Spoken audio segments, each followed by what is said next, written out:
메모장에 넣어놓고 틈날 때마다 읽는 책이에요. 내가 요즘 인류애가 박살났다, 혼자 살고 싶다 하시는 분들께 추천을 드려요. 인생을 즐기는 하나의 태도이자 팁이더라고요. 안녕하세요, 그레티입니다. 오늘은 제가 20대 초반부터 20대 후반이 될 때까지 거의 한 10년 가까운 시간 동안 총 3번 이상 읽었던 저의 찐 인생책들, 제가 정말 좋아하는 애장책들을 소개해 보려고 하는데요. 저는 어릴 때부터 여전히 그렇지만 인생은 한 번밖에 안 사는데 어떻게 하면 내가 잘 살았다고 할 수 있을까 고민을 했던 것 같아요. 그래서 삶의 지혜라든지 삶의 태도에 관련한 책들을 좋아하고 많이 읽는 편인데요. 오늘 소개할 책들도 인생을 어떤 태도로 살아갈지에 대한 책들이에요. 그러면 하나씩 바로 소개해 볼게요. 첫 번째 책은 태도에 관하여입니다. 저는 항상 이렇게 핸드폰에 넣어놓고 틈날 때마다 조금씩 읽는 편이에요. 그만큼 제가 진짜 자주 읽고 자주 꺼내보고 심지어 좋아하는 문장들은 메모장에 넣어놓고 틈날 때마다 읽는 책이에요. 이 책은 주변에 선물을 했을 때 반응이 제일 좋았어요. 생각을 해봤는데 저만 해도 이 책을 20대 초반에 읽을 때랑 중반에 읽을 때랑 후반에 읽을 때 느낌이 다 달랐어요. 20대 초반에 읽을 때는 내가 이 젊은 시절을 어떻게 하면 이 한번 불태워서 성실하게 살아갈 수 있을까를 생각하게 했던 되게 동기부여가 됐던 책이었고요. 20대 중반이 돼서 읽을 때는 그때는 제가 직장 생활을 하기도 했었고 처음으로 이제 학교가 아닌 사회에서 사람들을 만나다 보니까 인간관계에 대해서 어떻게 처신을 해야 될지 고민이 많았어요. 그때마다 책에 나오는 문장들을 다시 보면서 아, 이렇게 대화를 할 수 있구나, 이렇게 또 생각을 해볼 수 있구나, 저한테 관계적인 측면에서 도움이 많이 됐어요. 그리고 최근에 20만 부 기념으로 개정판이 나왔는데 후반이 되어서 다시 읽어보니까 아무래도 제가 결혼을 준비를 하고 있기도 하고 새로운 가정을 꾸려서 살아가야 되기 때문에 부부관계라든지 결혼 후의 삶에 대해서 제가 생각하지 못했던 부분, 예전에는 그렇게 와닿는 것 같지 않았던 부분이 이제서는 또 새롭게 밑줄을 치게 되더라고요. 이 글에서 느껴지는 작가분의 말투가 되게 무심하고 건조하거든요. 근데 그 내용은 절대 건조하지 않고 정말 인생을 어떻게 살아가야 되는지 치열하게 고민한 느낌이 팍팍 들어서 누군가는 자기계발서라고 할 수 있고 누군가는 정말 한 사람의 진득한 에세이라고 느낄 수도 있을 것 같아요. 제가 이 책에서 제일 좋아하는 챕터가 나를 쉽게 위로하지 않을 것이라는 챕터인데요. 제가 여기 나오는 문장을 핸드폰 메모장에 적어두고 거의 10년 가까이 무기력할 때마다 꺼내보고 있어요. 젊을 때 성실하게 애쓰고 노력하는 것은 기초 체력 쌓기 훈련 같은 거라서 몸과 정신을 각인시킬 수 있을 때 해놓지 않으면 훗날 진짜로 노력해야 할 때 노력하지 못하거나 아예 노력하는 방법 자체를 모를 수 있다. 잘 될지 잘 되지 않을지 모르지만 젊은 시절 최선을 다해 노력했거나 몰두한 경험 없이 성장해버리면 헐렁한 어른이 되고 만약 원하는 것을 이루지 못했을 때 이건 나의 최선이 아니었으니까 라며 마치 어딘가에 자신의 최선이 있다고 착각하면서 스스로에게 도망갈 여지를 준다.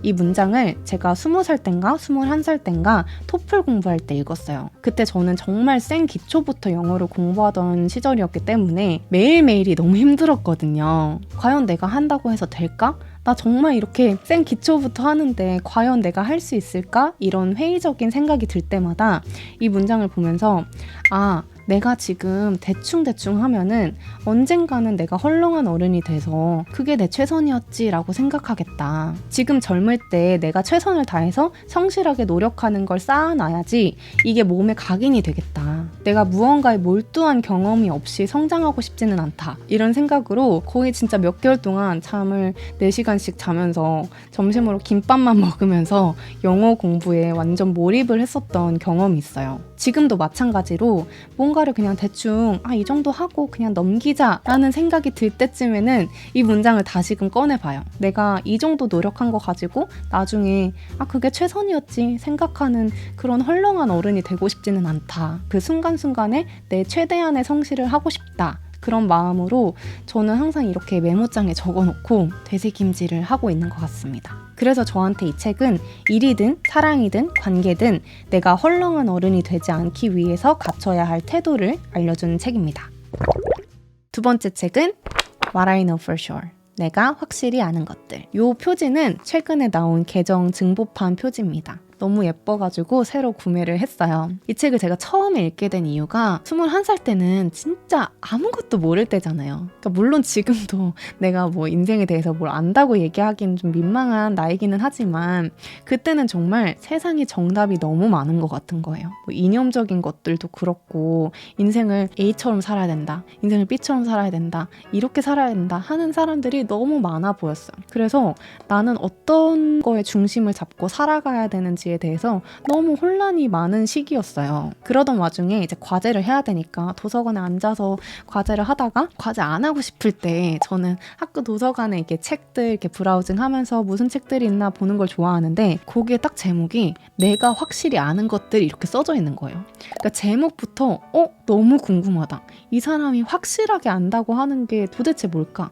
그것도 오프라 윈프리가 확실히 아는 게 뭘까? 너무 궁금해서 제가 이 책을 읽게 됩니다. 예전에 오프라 윈프리한테 누군가가 질문을 하나 했는데 오프라 윈프리가 처음으로 벙쪘대요. 그 질문이 뭐였냐면 오프라, 당신이 확실하게 아는 게 무엇인가요? 이렇게 물어봤다는 거예요. 오프라 윈프리가 그때 이제 영화 홍보 촬영이었어서 영화에 대해서요? 이렇게 물어봤는데 아니요. 인생에 대해서 당신이 확실하게 아는 건 뭐예요? 이렇게 물어봤다는 거예요. 그때부터 오프라 윈프리가 자기가 인생에 대해서 확실하게 아는 것들을 주제로 칼럼을 쓴 것들을 묶어서 낸 책이 바로 이 책입니다.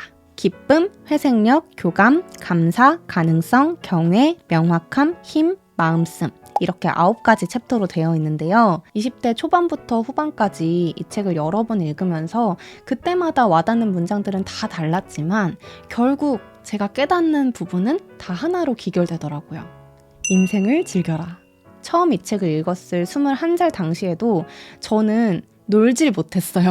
친구들은 되게 막 놀러 다니고 여름에는 막 워터파크도 가고 하는데 저는 워터파크를 작년에 처음 가봤거든요. 저는 대학교 들어와서도 대학교 들어오면 내가 꼭 해보려고 했던 대외활동을 준비했고 대외활동을 2년 동안 하는 동안에도 나는 미국 유학을 가겠어 생각하면서 틈틈이 영어 공부하고 또 알바하고 학교 공부하고 과제하고 그 다음을 생각하느라 놀 틈도 없고 놀 자격도 없다고 생각했어요. 왜냐면 나는 이룬 게 없으니까. 계속 뭔가를 이뤄야만 하니까. 그래서 그때는 뭔가 억울한 마음이 있었어요. 물론 다 내가 하고 싶어서 일을 벌인 거기는 하지만 해야 된다고 하는 것들이 왜 이렇게 많을까? 다른 사람들은 되게 잘 놀러 다니는 것 같은데 왜 나는 저렇게 못할까? 왜 나는 즐기지 못하는 것 같지? 이 젊음을? 이런 생각이 항상 있었거든요. 근데 이 책에서 내가 오프라 윈프리만큼 바쁘지 않을 텐데 이 사람은 너무 삶을 잘 즐기고 있는 거예요. 기쁘게. 그러면서 제가 그때 무슨 생각을 했냐면 세상 사람들이 한가해서 놀고 있는 게 아니라 다 하나같이 자기 일이 많고 바쁘지만 이거를 할 일이 많다고 불평하고 억울해하고 힘들어하는 사람이 있는 반면에 그마저도 그 순간순간에 집중해서 삶을 즐기려는 사람이 있는 거구나. 그때 이걸 깨달은 거죠. 그래서 그때부터 관점을 바꿔서 내가 해야 될 일이 너무나도 많고 쌓여있지만 이거를 그냥 숙제처럼 생각하면 너무 재미가 없어진다.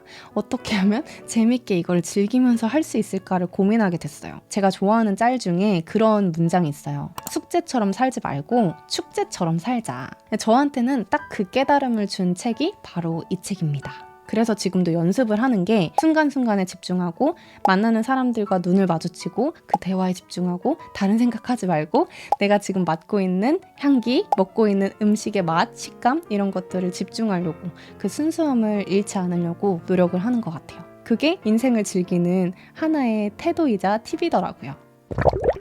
세 번째 책은 개인주의자 선언. 이 책도 제가 정말 좋아하는 책이고요. 누군가가 저한테 가장 좋아하는 작가가 누구야? 이렇게 물어보면 저는 다른 소설가보다 문유석 작가님을 생각할 정도로 이 글의 맛이 정말 완벽하게 제 취향이신 분이에요. 제가 예전 영상에서 이분이 쓰신 쾌락독서 책을 서울대 트랙을 돌면서 깔깔거리면서 읽었다고 한 적이 있었잖아요. 근데 이 책도 중간중간 그런 유머가 있어요. 근데 쾌락독서보다는 약간 그것보다는 살짝 무게감이 있습니다. 이 책을 한마디로 정리를 해보면 인간 혐오증이 있는 사람의 인류의 이야기입니다. 저는 이 책을 언제 펼쳐보냐면 제 안에서 슬며시 사람들에게 무심해지는 마음이 올라올 때 읽어요. 각자 도생의 시대라고들 하잖아요. 우리 다 먹고 살기 바쁘다. 그러니까 서로 피해주지 말고 각자 살자. 이런 생각을 저는 최대한 멀리 하려고는 하는데 저도 사람인지라 잘 안 될 때가 있어요. 다른 사람들의 삶에 대해서 되게 무심해질 때가 있더라고요. 저도 살다 보니까. 근데 그런 냉소적인 마음이 조금씩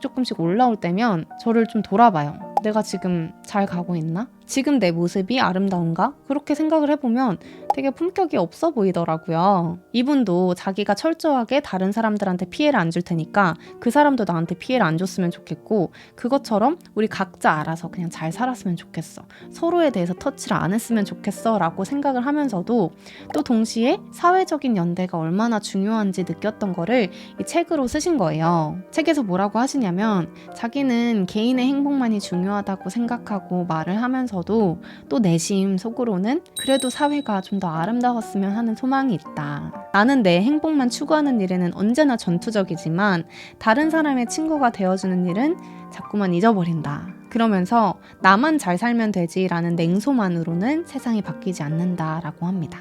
이 책도 첫 번째로 소개했던 태도에 관하여랑 약간 그 결이 비슷해요. 문체가 뭔가 읽는 사람으로 하여금 엄청 막 가슴이 뜨거워지는 그런 느낌의 책이 아니라 굉장히 덤덤하게, 그래 혼자 행복하게 사는 거 좋지. 다 그렇게 개인의 행복을 추구하면서 사는 건데 그렇다고 혼자 살 수는 없잖아. 이왕 살아야 하는 거, 어차피 같이 살아야 되는 거 잘 즐기면서 살아가 보자. 이런 느낌의 책입니다. 그래서 이 책은 내가 요즘 인류애가 박살났다. 사람들이라고는 꼴 보기도 싫다. 혼자 살고 싶다 하시는 분들께 추천을 드려요. 혼자 살 수는 없고 어차피 같이 살아야 되기 때문에 같이 살아가는 거에 이런 즐거움도 있더라 하는 거를 좀 깨닫게 해주는 책입니다. 오늘은 제가 20대 초반부터 20대 후반까지 10년 가까운 시간 동안 3번 넘게 읽었던 책들을 소개해봤어요. 그 정도로 저한테는 인생을 어떤 태도로 살아가야 하는가에 대해서 꽤 깨달음을 줬던 책들이거든요. 그래서 여러분도 한번 끌리는 게 있으면 읽어보시고 저한테도 후기를 남겨주시면 저도 더 같이 다채롭게 즐길 수 있을 것 같아요. 그럼 저는 다음 영상에서 또 인사드릴게요. 안녕!